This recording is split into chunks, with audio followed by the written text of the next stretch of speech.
Hello and welcome to 5-Year Club video number 121, where we look at some media. First media we're going to look at is a website that I found while clicking around on stuff. Millennials are obsessed with high-end credit cards. I think I did some kind of search on Google, and this is one of the search results that popped up. So, millennials are hungry for high-end credit cards. What is surprising is that most members of this generation are crazy for fast credit, even though they aren't willing to take on loads of new debt. It turns out that millennials are just incredibly savvy when it comes to comparing and choosing high-end cards that dole out rewards, points, and benefits. Wow, I'm really savvy because I'm a millennial and I'm reading this. Many have made a hobby out of jumping from card to card to bag rewards. This is creating a problem for credit card companies because reward offers can sometimes lead to losses if cardholders are too savvy. And we all know how those credit card companies are struggling for profits right now. The way reward programs work may be headed for a change in the future if credit card companies want to keep up with the savvy habits of millennials. Millennials want quantity and quality. Millennials are opening and closing credit card accounts as frequently as they're upgrading their iPhones. Some young customers are opening as many as 40 credit cards by the time they reach age 30. These customers are opening the cards for the sake of juggling accounts and gaining reward points that can be used for travel and everyday purchases. This smart strategy is earning some people up to 1.5 million reward points. This is great. This smart strategy is earning some people up to 1.5 million reward points. Some people. We don't know who those people are, but it's some people. Up to 1.5 million reward points. We don't know what these points are worth, but there's 1.5 million of them. You can exchange each point for one pair of donkey balls. That's how that system works. All right. New cards are on the rise. The number of new credit card accounts being opened annually has reached record heights. Millennials are willing to charge enough to get to the thresholds required to qualify for points and rewards. This is easier than ever before because our digital society has done away with the concept of paying with cash, especially when the younger generation is involved. The race to win over customers. Credit card companies aren't blind to the fact that younger customers are hungry for rewards. This is part of the reason why you've probably noticed a sharp increase in the free points being offered by major credit cards. It seems like each card is trying hard to outdo the competition by offering thousands of reward points for new card holders. Thousands of points. We don't know what these points mean. The Chase Sapphire Reserve card, link for easy purchase, offered an astounding bonus of 100,000 points for new cardholders when it first launched. The bonus was so popular that JP Chase actually ran out of the metal needed to produce the card within just a few days of its release. The amount of points offered for this card has since been reduced to 50,000. What metal is this? Dedamantium. The Chase Sapphire Reserve card made of solid dedamantium. What is it? What's another metal name? Titanium? Brocanium? Many high-end cards are tapping into the desire millennials have to explore the world by offering air miles. How millennials are shaping the future of credit cards. Wow, guys, we're having a real impact on the world. We're shaping the future by using consumer debt instruments.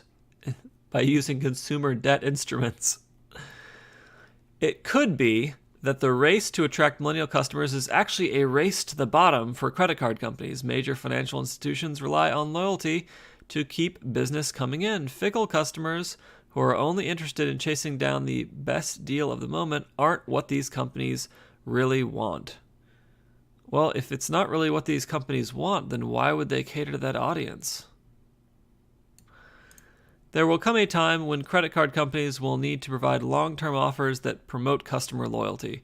The current strategy of simply outdoing the competition by offering more bonus points for new accounts only leads to short-term wins. Well, guys, What is, when you have short-term wins and you do that over and over again, what is that called? That's a long-term win. Why do they need to do a long-term anything? They have short-term wins that they can repeatedly do over and over again if millennials are opening these cards again and again. Companies may start offering points and rewards based on longevity and loyalty in the future. Of course, now is a great time to take advantage of the record-breaking points being offered by high-end cards if you just happen to be shopping around for a new piece of plastic. And what do we have at the end of this article but a Chase Sapphire Preferred card, a Capital One Venture Rewards card. This entire article is just a bunch of bullshit trying to sell you a credit card. I am so surprised, Internet. You are trying to sell me a credit card and kind of hiding it as an article. What do they call these? It's like adical. I forgot. There's like some special trendy word for these ads that are disguised as articles. All right, we can just close that. No need to pay attention to that anymore. And I got something in the mail that I wanted to show you. So let's go look at it. So I got this from Enjoy, up to $500. And what else we got here? All right. So for new Chase checking customers, $300 bonus after you open a Chase Total checking account and set up direct deposit.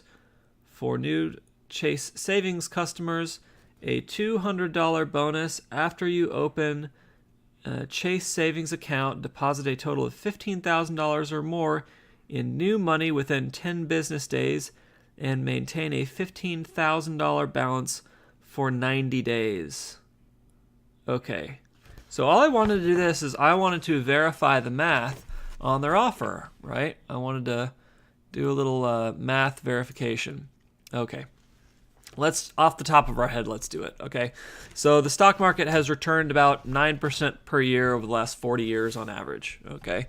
So if we say, 9% of $15,000, right, is going to be, say, $1,500 minus $150 is about $1,350. So that's $1,350. And that is what I would expect to get over the course of a year investing $15,000 in the stock market. And let's see, let me do a little bit of math on my computer. We have to keep this $15,000 in the savings account for 90 days to qualify for their bonus. Does it list an interest rate here? I don't know that it does list any kind of interest rate here. Anyway, the interest rates on savings accounts right now are all pretty crap. So let's just say $1,350 is what we would get for the entire year. And theoretically, in those 3 months, we're going to get a fourth of that. So if we had this money invested in the stock market, we would get about $337 on average over the past 40 years. Or we could take the money out of the stock market and make $200 by fitting these very exact requirements from Chase. So Chase is ripping you off. For something that you would get $337 in the long run, they're willing to give you $200. So where'd the $137 go? But see, they're phrasing this as if they're doing you a favor with this $200, and they're not doing you a favor at all if you do the math. And let's look at this checking account thing. So for new checking customers, it's a $300 bonus if you open their checking account and you set up direct deposit. And of course, there is a star and a double star. Oh, so it's a let's see. Yeah, it says, what is the star and the double star? It's not here. Is it right here? Ooh, okay. Service fee. Chase Total Checking has no monthly service fee when you do at least one of the following each statement period. Oh, so wait, hold on. Did it say that this was a free account? Did they just lie to us and then put a star on it? Okay, no, they just wanted to tell us what those fees are. Let's go look at the fees. Yeah. Service fee. Chase Total Checking has no monthly service fee when you do at least one of the following each statement period. Option number 1, have monthly direct deposits totaling $500 or more made to this account. Or option number 2, keep a balance at the beginning of each day of $1,500 or more in your checking account. So you have to have a balance of $1,500 at the beginning of each day. So never on any day can that account at the beginning of the day fall below $1,500. Or the third option is keep an average beginning day balance of $5,000 or more in any combination of this account and linked qualifying Chase checking and savings and other balances. Otherwise, a $12 monthly service fee will apply. Okay, well, if you had invested $5,000, right? So $5,000 times 0.09,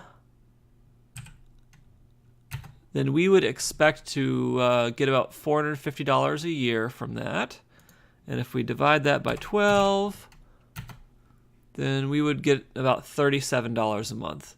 So you are putting this $5,000 into this checking account to avoid paying. So you put $5,000 into the checking account, which means it's not invested. So it means you're losing $37 a month.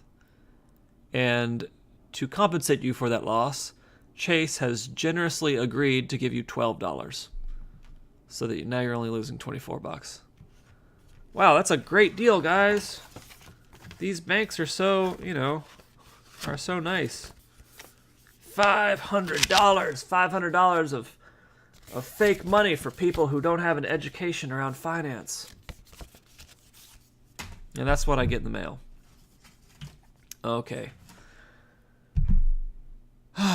Well, I hope that gave you a little perspective on how to analyze some of these free offers that we get in the mail from banks. They are not doing us any favors at all.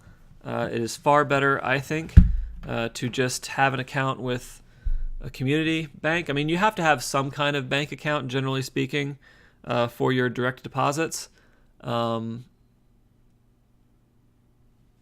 So, yeah, have that account at a bank with good customer service, a bank that you can talk to, a bank with a good track record of not ripping people off.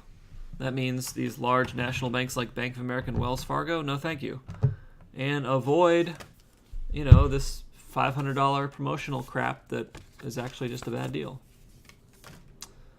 All right, that's it for 5-Year Club video number 121. Hope you enjoyed it. Hope you have a fabulous weekend. I'm like a third of the way through this year. 121 times 3 would be 363. So I will have crossed over the 1/3 threshold the next time we talk. Have a fabulous evening.